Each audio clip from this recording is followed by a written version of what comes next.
Welcome, fearless seekers, to ShadowShadeSecrets, where the impossible becomes your nightmare. If you thrive on terror, hit that like, subscribe, and ring the bell.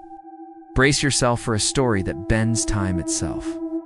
Her name was Mara Ellison, a cartographer who spent her days in the mid-1960s mapping the wild heart of the Pacific Northwest. Her life was a simple dance of ink and parchment, a quiet existence filled with ridges, rivers, and the rustle of leaves. That all changed the day she stumbled upon the compass. It was buried beneath the roots of an ancient cedar, its bronze casing etched with cryptic runes that seemed to shimmer like molten gold under the moody forest canopy. The discovery sent a shiver down her spine, not just from the cold metal, out, but from the echoes of a local legend, the 1960s temporal eclipse case. Locals spoke in hushed whispers about 9 explorers who had vanished without a trace during a rare solar eclipse. All that was left of them were their compasses, found fused with strange, unidentifiable metals, their needles pointing to nowhere. Mara, a woman of logic and reason, with perhaps a touch of arrogance, dismissed it as just another campfire tale. A spooky story to keep children in line. She was about to learn how wrong she was. Her first mistake was taking the compass back to her cabin. The second was ignoring the first sign. It began as a faint vibration, a low hum that seemed to sync with the rhythm of her own heartbeat. She was sketching a newly discovered ridgeline when it happened. The compass needle, once steady, jerked violently. It began to glow with a pulsing amber light, like a living, breathing thing.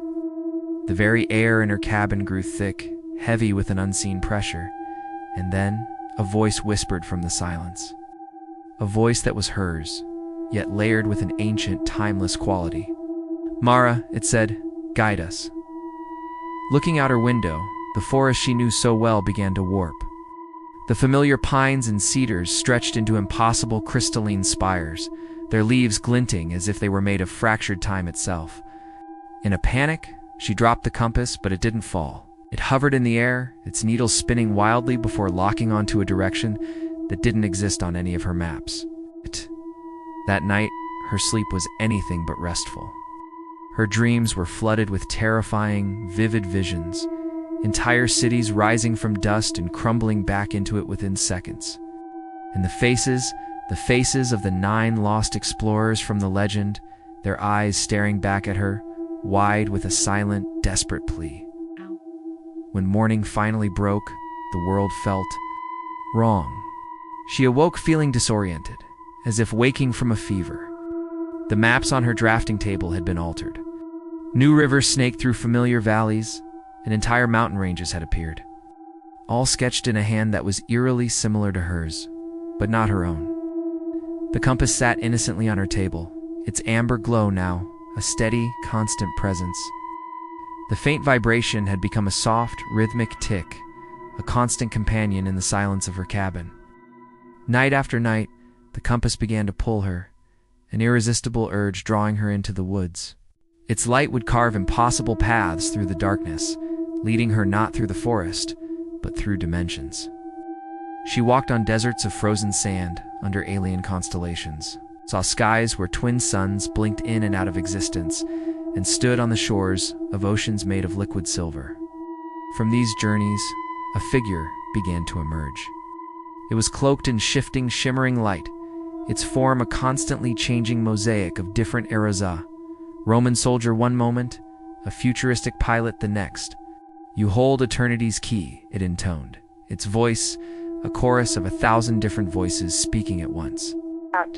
It taught her how to shape time, a ritual that involved turning the compass's dial.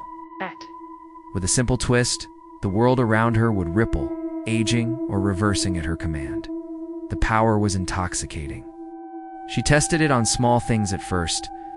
With a flick of her wrist, she aged a tiny sapling into a towering, ancient oak, then regressed it back to a seed in the palm of her hand. Her laughter, once her own, now echoed with the strange, multitonal quality of the figure's voice.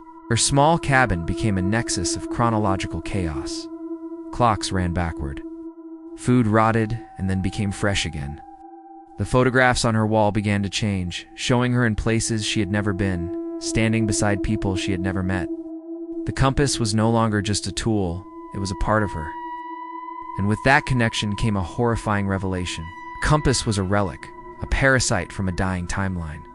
It wasn't creating or reversing time. It was feeding on it, using human will and life force as fuel to sustain its own existence. The 9 explorers hadn't simply vanished. They had been consumed, their essences stretched thin across centuries, their lives becoming the very energy that powered the compass. Realization turned to terror. Mara tried to destroy it. She took a hammer to the bronze casing, but the metal seemed to absorb the blow, rippling like water. The needle, which had been still, twitched, and a sound like metallic laughter echoed in her mind, a sound that fractured the last of her sanity. Despair became her new companion. She tried burying the compass, encasing it in concrete at the bottom of a deep pit. But each dawn, it would be back on her table, its ticking louder, more demanding. Her reflection in the mirror became a nightmare. In one glance, she would see the face of an old woman, wrinkled and frail, and in the next, a young girl. Her own voice became a chorus of echoes from her past and future selves. The temporal distortions began leaking out, poisoning the forest around her cabin. Oh, she saw deer, frozen mid-lep. Birds singing their songs in reverse, their notes unwinding back into silence. The very fabric of reality was unraveling around her. In a final, desperate act, she summoned the shimmering figure, pleading, begging for release. The entity offered her a choice: surrender her timeline completely, becoming another whisper of energy to feed the compass, or become its eternal warden, trapped in a loop of her own making, forever bound to the artifact. Believing she could somehow master it, control it, she chose the latter. The compass flared with an impossibly bright light. Mara awoke on the floor of her cabin. Everything was normal. The clocks ticked forward, the forest outside was still. But when she looked in the mirror, she saw a woman of infinite ages. Her eyes swirling with captured moments, a galaxy of stolen time. Months turned into an unknowable stretch of existence. Her isolated cabin began to draw people in. Lost hikers, curious scholars, thrill seekers all found themselves inexplicably drawn to the small cabin in the woods. They would arrive, their gazes locking on to the beautiful, ancient compass on the table. Mara's warnings, once frantic, became hollow invitations. Her will was no longer her own. Her journals, once filled with cartographic notes, now chronicled their disappearances, each new entry a lament for another soul consumed. The compass's steady tick had become a symphony of lost moments, and the surrounding forest a gallery of frozen time. One night, a hiker managed to capture a few seconds of video before he vanished. It shows Mara's form flickering, a living tapestry of past, present, and future. The video cuts to static just as the compass on the table begins to glow, but not before a single, chilling whisper is heard. Time claims all. Now, as Maror. What's left of her writes these words. The compass rests beside her, its needle tracing the final moments of her life over and over again. Her reflection is a kaleidoscope of every person she has ever been or will be. The shimmering figure looms at the edge of her vision, constantly murmuring, "Eternity hungers." She can feel her identity dissolving, her consciousness being replaced by an endless, repeating cycle.